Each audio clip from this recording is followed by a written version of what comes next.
పట్టీలోకి వెళ్ళి లోడ్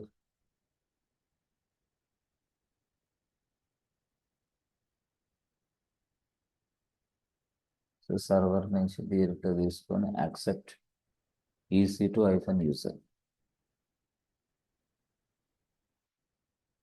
చేసిన తర్వాత sudo -i ఇది యాక్చువల్గా sudo -i. సో ఇక్కడ sudo -i తర్వాత నెక్స్ట్ కేసులో మనం ఏం చేయాలా అంటే ఇక్కడ ఒక ఫోల్డర్ని తయారు చేయండి. ఆ ఫోల్డర్తో పాటు అసలు యూజర్స్ని తయారు చేయండి. User add Banu Banu user తయారు చేయండి. బాను యూజర్కి పాస్వర్డ్ ఇవ్వాలంటే పాస్ డబ్ల్యూడి బాను యూజర్కి పాస్వర్డ్ 123 123 రైట్ ఇచ్చిన తర్వాత నెక్స్ట్ యూజర్ యాడ్ మహేష్ అనే యూజర్ని తయారు చేయండి. మళ్ళీ పాస్ డబ్ల్యూడి తీసుకొని మహేష్ అనే యూజర్ని తయారు ఇట్లా మళ్ళీ 123 ప్రెస్ సెంటర్ బటన్ మళ్ళీ 123 ప్రెస్ సెంటర్ బటన్ అయిపోయింది. So I created 2 users and I given a password to the 2 users. No problem అయిపోయింది. తర్వాత వాళ్ళు లాగిన్ అవ్వాలంటే యాక్సెస్ ఉండదు వాళ్ళకి. ఇప్పుడు యూజర్ నేమ్ పాస్వర్డ్ ఉపయోగించి పొరపాటులో ఇదిగో పట్టీలోకి వెళ్ళి ఇలాగా టైప్ చేసి లోడ్ అని కొట్టాడు ఎవరు బాను చేసి పాస్వర్డ్ ఇదిగోండి ఇదే ఉపయోగించాడు. ఇలా చేసిన తర్వాత బాను అని రాశాడు. రాస్తే ప్రెస్ సెంటర్ బటన్ కొడితే ఈ మాదిరిగా వస్తుంది. అంటే లైనెక్స్ నుంచి మనం పర్మిషన్ తీసుకోవాలా. అందుకోసం వాడు ఏం చెప్పాడంటే బాబు ఇదిగో చూడు నువ్వు ఎప్పుడైనా సరే లైనెక్స్ నుంచి పర్మిషన్ తీసుకోకుండా ఉంటే ఇలాంటి ఎర్రర్ వస్తుంది. కాబట్టి లైనెక్స్ నుంచి నువ్వు పర్మిషన్ తీసుకోవాలంటే లైనెక్స్తో మాట్లాడాలంటే లైనెక్స్ మాట్లాడమంటే ఏం లేదు, ఒక ఫైల్ ఓపెన్ చేసి దాంట్లో ఎడిటింగ్ చేయటమే. అదే లైనెక్స్తో మాట్లాడటం అంటే.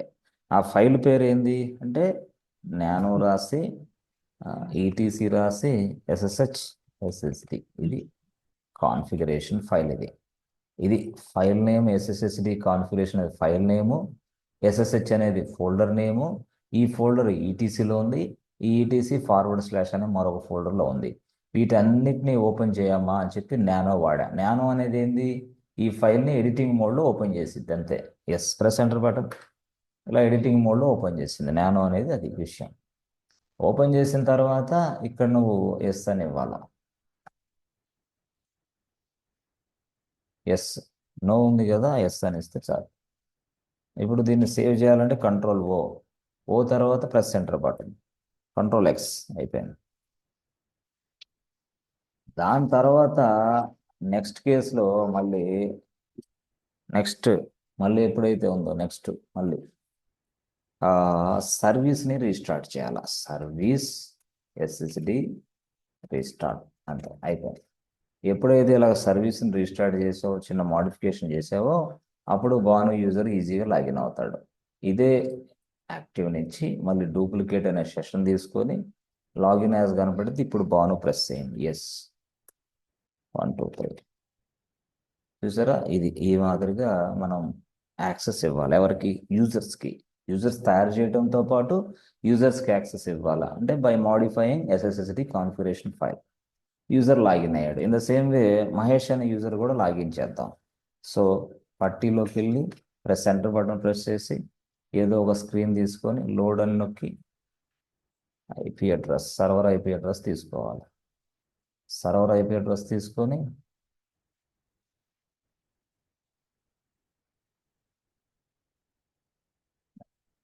ఓకే అయిపోయి చూసారా ఇక్కడ MAHES మహేష్ 123 ఇది యాక్చువల్ స్టోరీ. ఇట్లా ఈ మాదిరిగా. సో ఇప్పుడు యాక్చువల్గా ఇట్లా జరిగిన తర్వాత ACLs గురించి బ్యానిష్ అనేది చెప్పాలన్నారు కదా. అవును బ్యానిష్. ఈ బ్యానిష్ అనేది చెప్పాలంటే ఫస్ట్ మనకి mkdir /project1 అని రాశాను. అంటే project1 అనే ఫోల్డర్ తయారైంది. ఓకే ఇప్పుడు ఈ project1 ఫోల్డర్ తర్వాత నెక్స్ట్ టచ్ అనే కమాండ్ రాసి /project1 రాసి ఫైల్ 1 ఎస్ అంటే ఫైల్ 1 తయారైతే అది తయారైంది. అరే ఒకటే తయారు చేశారు, రెండు తయారు చేయడం, రెండోది కావాలంటే రాసుకో మళ్ళీ ఏమని, మళ్ళీ టచ్ /project1 file1 2, రెండు ఫైల్స్ తయారవుతాయి. అంటే రూట్ యూజర్ అనే వ్యక్తి రెండు ఫైల్స్ తయారు చేశాడు. అంటే project1 ఫోల్డర్ లోపలికి వెళ్లకుండానే బయట నుంచే ఈ మాదిరిగా తయారు చేయొచ్చు ఫైల్స్ని. project1 ఫైల్స్, రెండు ఫైల్స్ ఉన్నాయి. project1లో ఏ ఫైల్స్ ఉన్నాయో తెలుసుకోవాలంటే ls రాసి /project1 అని రాస్తే చాలు, దాని లోపల రెండు ఫైల్స్ ఉన్నాయని చెప్పిద్ది. అలా కాకుండా ls-l రాసి /project1 అని రాస్తే దాని లోపల ఎన్ని ఫైల్స్ ఉన్నాయో ఈ మాదిరిగా చెక్ చేసి చూపించింది. ls-l రాస్తే ls-l ఫోల్డర్ నేమ్, ఆ ఫోల్డర్లో ఉన్న ఫైల్స్ చూపిస్తుంది. అలా కాకుండా ls రాసి ld రాసి /project1 అని రాస్తే అసలు ఈ project1 అనే ఫోల్డర్ యొక్క పర్మిషన్ చూపించింది. ఇదిగో ఈ ఫోల్డర్ యొక్క పర్మిషన్స్ ఇవి, దీనికి ఏసీఎల్స్ ఉన్నాయా, ఎటువంటి ఏసీఎల్స్ లేవు, ఎవరికి ఏసీఎల్స్ ఇవ్వలేదు అని అర్థం. ఇది విషయం. ఓకే ఓకే, మరి ఏసీఎల్స్ ఇచ్చేసి బాను అనే యూజర్కి అప్పుడు ఎలాగా, setfsel -m తర్వాత u bhanu rwx /project1 అంతే. ఓకే, బాను అనే వ్యక్తికి ఏసీఎల్స్ ఉన్నాయి, అదేనా, దేని మీద, project1 ఫోల్డర్ మీద. కానీ ఫోల్డర్ లోపల ఉన్న ఫైల్స్కి రావు. రావాలంటే ఏం చేయాలా, ఇక్కడ XR రాయాలి, ఆర్. ఇప్పుడు ఎంతో పాటు ఆర్ రాస్తే అన్నిటికీ వస్తాయి. సపోజ్ నేను జస్ట్ ఎం రాస్తాను, ప్రెస్ ఎంటర్ బటన్ కొడతా, ఎస్ అయిపోయింది. ఇప్పుడు యాక్చువల్గా రూట్ యూజర్లో CD /project1లోకి వెళ్ళండి. మీరే వెళ్ళి project1లోకి వెళ్ళిన తర్వాత ls టైప్ చేయండి, ఈ మాదిరిగా వస్తాయి. ls-l టైప్ ఈ మాదిరిగా వస్తాయి. Okay okay, yes. అంటే ఇక్కడ ఏసీఎల్స్ లేవా ఫైల్స్కి లేవు. ఫైల్స్కి లేవని మీరు ఎలా చెప్పగలరు, ఇదిగో ప్లస్ సింబల్ లేదు కదా, ఉంటేనే ఫైల్స్కి ఉన్నట్టు, లేకపోతే లేనట్లే. ఉంటేనే ఆ ఫైల్స్కి, ఆ బానుకి యాక్సెస్ వస్తుంది, లేకపోతే బానుకి యాక్సెసే రాదు. బానుకి యాక్సెస్ ఓన్లీ project1 మీద వస్తుంది, ఫైల్స్ మీద రాదు. ఎందుకు ఇవ్వలేదు మనం, ఫైల్స్కి కూడా ఇవ్వండి. ఫైల్స్కి కూడా ఇవ్వాలంటే అప్పుడు మనం రాయాలి కమాండ్. సరే, జస్ట్ project1లో నుంచి బయటికి వెళ్ళండి, CD టిల్డా కొడితే బయటకు వస్తారు. నేనేమంటానంటే project1 అనే ఫోల్డర్ లోపలికి ప్రవేశించకుండా బయట నుంచే ఇవన్నీ చేయొచ్చు మనం. ls కొడితే /project1 కొడితే వస్తాయి కదా, ls-l కొట్టి /project1 కొడితే వస్తాయి కదా, అట్లా చూసుకోండి ఎప్పుడైనా సరే. అంతేగాని CD టైప్ చేసి project1 లోపలికి వెళ్ళి మళ్ళీ బ్యాక్ ఇవన్నీ వద్దిగా. ls-l project1 అంతే, అప్పుడు project1లో ఉన్న ఫైల్స్కి ఏసీఎల్స్ ఉన్నాయో లేవో తెలుస్తుంది. అసలు project1లో ఉన్న ఫైల్స్కి ఏసీఎల్స్ లేవు కరెక్టే, project1 ఫైల్కి ఏసీఎల్ ఉందా లేదా అది తెలియాలంటే ls-ld /project1. ఓకే, ఇదిగో ప్లస్ సింబల్ కనపడింది, అంటే ఏసీఎల్స్ ఉన్నాయి ఎవరికి, project1కి. బాగుంది. ఇదే ఏసీఎల్స్ project1 లోపల ఉన్న ఫైల్స్కి లేవని ఎలా చెప్పగలరు, ఇదిగో ప్లస్ సింబల్ లేదే ఇక్కడ. అదే project1లో ఉన్న ఫైల్స్కి కూడా అప్లై చేయాలంటే rm setfsel -rm u banu rwx /project1.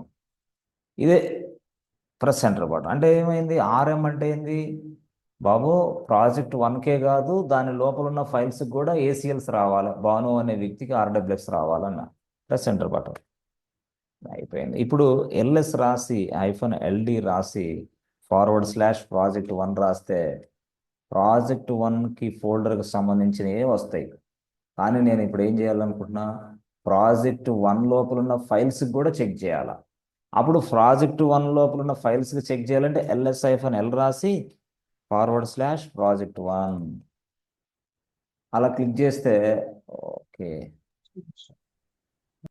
ls-l రాసి /project1 ప్రెస్ ఎంటర్ ఇట్లా ఈ మాదిరిగా వస్తాయి. ఓకే, ఇదిగో X యాడ్ అయింది, అంటే ఈ ఫైల్స్ కూడా ఏసీఎల్స్ వచ్చేసినాయి అని అర్థం. ఫైల్స్కి కూడా ఏసీఎల్స్ వచ్చినాయి. అలా కాకుండా మీరు గెట్ ఎఫ్ఎస్సిఎల్ వాడతారు కదా, అది వాడండి. అది దేనికి వాడతారు? ఏం లేదు, గెట్ ఎఫ్ఎస్సిఎల్ /project1 టైప్ చేస్తే ఈ మాదిరి అవుట్పుట్ వస్తుంది. అంటే ఏం లేదు, అయ్యా ఈ project1 ఫోల్డర్కి సంబంధించి ఇదిగో ఇలాగా ఏసీఎల్సి మాదిరిగా ఉన్నాయి, ఒక వ్యక్తి భాను ఉన్నాడు, ఆయనకి ఆర్డబ్ల్యూఎక్స్ యాక్సెస్ ఉంది, దిస్ ఇస్ ఏసీఎల్. మరి ఇవన్నీ ఏంది, బై డిఫాల్ట్గా ఉన్నాయని కూడా డిస్ప్లే చేసేవాడు. బై డిఫాల్ట్ నేచర్ ఇది.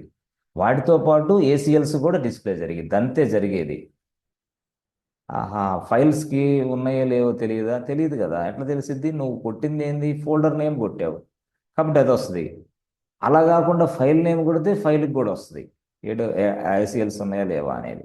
అంత మాత్రంగా ఇది గెట్ ఎఫ్ఎస్సిఎల్ కాకుండా -l కూడా రాసి /project1 రాసిన ఇదిగో ఏసీఎల్స్ ఉన్నాయో లేవో వస్తాయి కదా, ఇంకెందుకు గొడవ అంటున్నా నేను. గెట్ ఎఫ్ఎస్సిఎల్ లేకపోయినా ఈ కమాండ్ తోటి మీరు ఏసీఎల్స్ ఉన్నాయో లేవో అర్థమైద్ది. ఏసీఎల్